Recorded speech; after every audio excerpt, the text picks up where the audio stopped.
Linda's Prepper Kitchen. Today I want to talk to you about our pantry.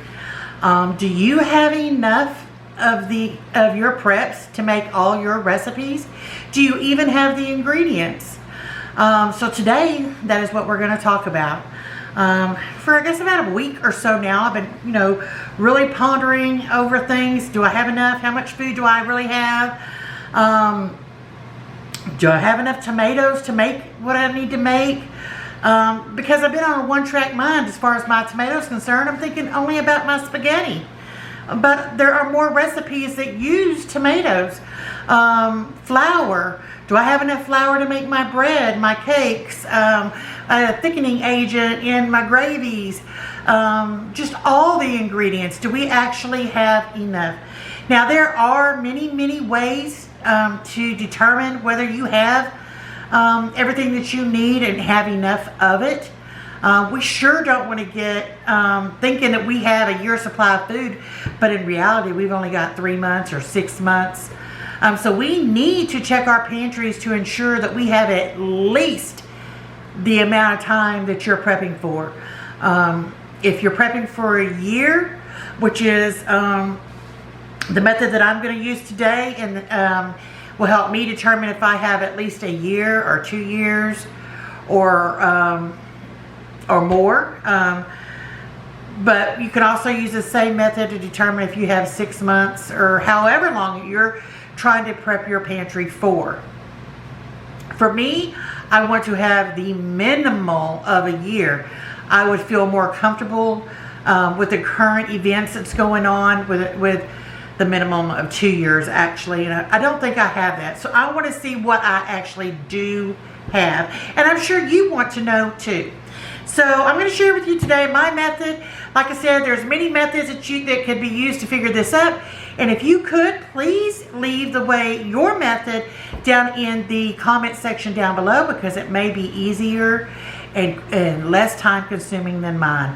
I'm sure everybody would appreciate your tips and tricks in this area, because I do think it's very important that all of us take a second look at our pantries and assess how much we actually have and if we have everything that we need to make these recipes.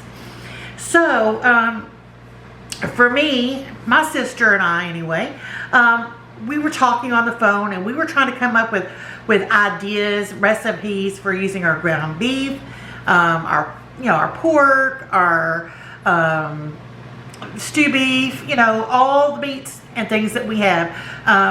Trying to figure out how to use them. Now, this method that I'm doing is not including any boxed things that I have or packaged things. And it doesn't include things like chili or chicken noodle soup or chicken and dumplings, none of those things. What I'm trying to assess is my recipes. Do I have what I need to make these recipes? All those other things are bonus items that I could intertwine in with the set recipes that I have picked out, and that will also extend the life of my pantry as well. So if I calculate I have a year's supply, I probably have a more comfortable 1.5 years or a 1 year and 3 months supply. But I don't want to count those. I just want to ensure that I have what I need to make these recipes and that I have at least this amount of time. And it's hard for me. It was hard to calculate all the north sides and the macaroni and cheese and all those things in along with that's too time consuming. So this is how I'm going to do it. Forgive me for my rambling, y'all. I used to be really quick and snappy with my videos, but now I just seem to ramble on. So let me just name off to you the things that I have picked out for my recipes.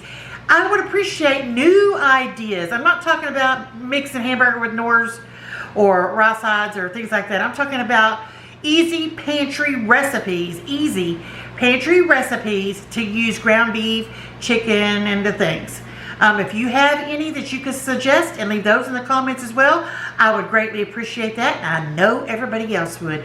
That's what's so wonderful about the tips and tricks section down there in the comments. So let me just start off with, let me give you what I have a rundown, a real quick I'm not going to go in and give you the recipe for these. You can look those up. They're pretty popular. You can look them up, or you can make it to have your specifications. But for chicken, I picked out chicken and rice, chicken jambalaya, chicken Alfredo, chicken teriyaki, chicken and dumplings, chicken soup, chicken and a biscuit, chicken and stuffing, chicken enchilada, chicken tamale pie, and chicken fried rice. And savory chicken, saucy chicken, I mean. That's just where you put a sauce with your chicken and make a vegetable or whatever with it. But that's just an added bonus. For my ground beef, I have, of course, the jambalaya, chili, cheeseburger, macaroni. That's kind of like a homemade hamburger helper per se. Shepherd's pie, goulash, sloppy joes, hamburger helper. Oops, that's the same thing as the cheeseburger mac at the top. I need to take that off my list. Burritos, enchiladas, taco tamale pie, beef stroganoff. For my cube sirloin, I have beef stew, beef tips, vegetable beef soup, beef stroganoff, beef and broccoli stir fry, jambalaya, beef pot pie. And I don't think I have anything here for my pork. Pork fried rice and pork tamale pie. Most anything that I have over here that I wrote down for my beef section can be used in the pork section. But the ones that I named off happen to be, I believe it was 30 recipes.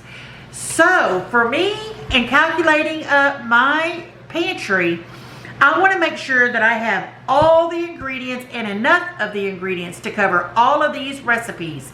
And if in doing so, with this being 30 recipes, that's almost a whole month's worth of recipe ideas that I could in turn rotate month after month to ensure that I have enough. So if I have enough to make these recipes 12 times, I have a year's supply worth of food. So I want to go down and I want to make sure I have enough tomatoes. All the things, I'm going to make a categoric list as I'm doing it.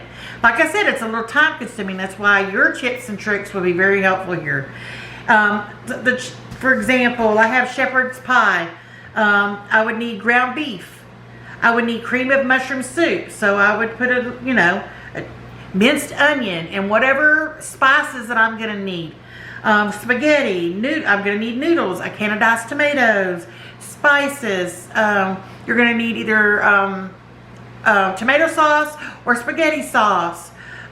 Do a categoric list through all of them, and then you want to write to the side a total of how many tomatoes you used, how many pastas you've used, how many of this, how many of that, and then you go back and you take a look at your pantry. And for me, I would times everything by 12.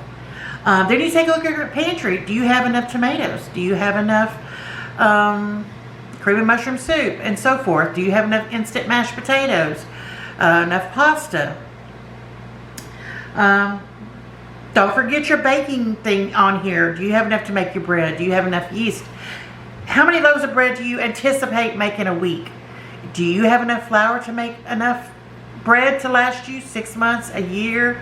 Don't forget to include the biscuits now. Don't forget to include that if you're going to use that flour to thicken any sauces. Yeah, so this is just a generic way of doing it. I would appreciate any tips and tricks on how to further accomplish this, maybe in an easier way. But I want y'all to take an extra look at your pantry and make sure that you have enough. Like I said, in doing it this way, I'm sure that I have at least a year. Plus, you don't want to just calculate it down to the dime. If you try to do a year, have a little extra, at least to the meats and the pastas and things, and your tomatoes. You can mix in with your Nor's rice sides and things like that, and that'll boost your pantry out even further. All right, y'all. I hope this was some kind of helpful and not confusing. I'll talk to you down in the comments, y'all. Please give this video a thumbs up. hit that subscribe button. Please check and make sure that you're subscribed if you've already done so. And check and make sure that you are allowing notifications, please. Please click on the all button at the top. I would truly, truly appreciate that. Y'all keep on keeping on out there. And I'll see you next time back at Linda's Prepper Kitchen. Bye, everyone.